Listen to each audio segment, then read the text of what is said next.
Today we're making a super tropical dessert, Guava Cheesecake. For the crust, we need a 7 ounces pack of galletas MARÍA IBERIA. Now we're gonna crush them.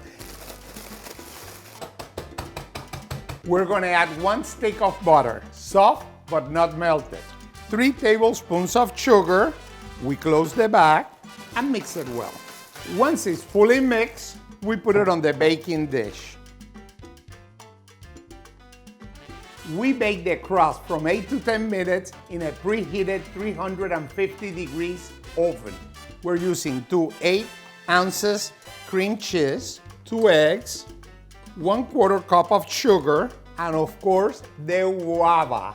And for an extra flavor, we're using ½ teaspoon of vanilla extract.